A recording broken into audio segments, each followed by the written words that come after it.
Indian oil के बारे में।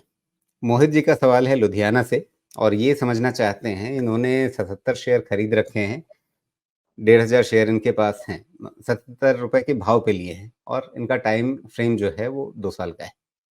तो अब बताइए कि ठीक रहा है इनके लिए या अभी कुछ करेक्शन करना चाहिए, कुछ मतलब बदलाव करना चाहिए इन्हें अपनी रणनीति में?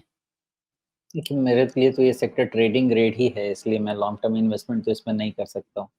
बिकॉज़ बहुत क्लैरिटी नहीं रहती है इस सेक्टर के लॉन्ग टर्म में परफॉर्मेंस की। बहुत सारे गवर्नमेंट इंटरवेंशन हो सकते हैं। ऑयल प्राइसेज़ का भरोसा नहीं होता है कब किस तरफ मूव करें।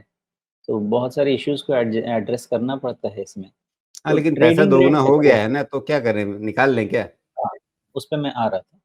तो उसमें करना ये चाहिए आपको कि आप ना ये अभी इसका क्लोज़ है 150 का, बहुत ज़्यादा दूर नहीं है।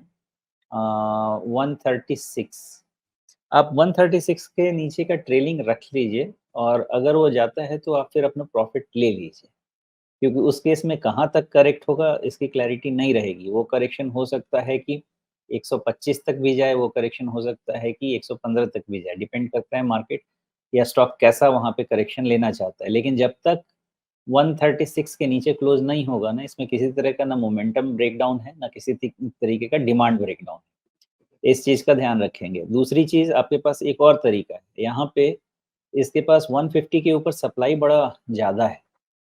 दूसरा आप अगर ऐसा करना चाहते हैं, टैक्टिकल मैनेजमेंट करना चाहते हैं, तो इसमें जब तक 152 के ऊपर ये क्लोज़ नहीं ले ले, ये फ्रेश बाय नहीं बनता है। लेकिन वो टैक्टिकल मैनेजमेंट है, आप वो कर पाएँगे या नहीं कर पाएँगे, वो आपको ध्यान रखना है। इन केस अगर 152 के ऊपर निकल गया, तो पोज़ीशन को रीइंस्टेट किया जा सकता है विथ रिवाइज़्ड स्टॉप लॉस 145। जी, तो ये रही बात इंडियन ऑयल में किस तरह से अपनी पोज़ीशन को ज़्यादा फ़ायदेमंद रखा जाए, तो उसके लिए आपको एक ट्रेलिंग स्टॉप लॉस लगाना है, जो शोमिशी ने लेवल बताया उसका ध्यान रखिए, उसके हिसाब से। ट्रेलिंग स्टॉप लॉस इसलिए ज़रूरी होता है कि जो भाव आपको इसमें दिख रहा है, जितना फ़ायदा आपको दिख रहा है, वो फ़ायदा अगर कहीं पलटता है शेयर, तो ये ना हो आपको मन में अफ़सोस रह जाए कि अरे! वहाँ तक गया था और उस समय बेच लेते तो इतना पैसा मिल जाता। तो ट्रेलिंग स्टॉप लॉस उसी से बचाने के लिए होता है।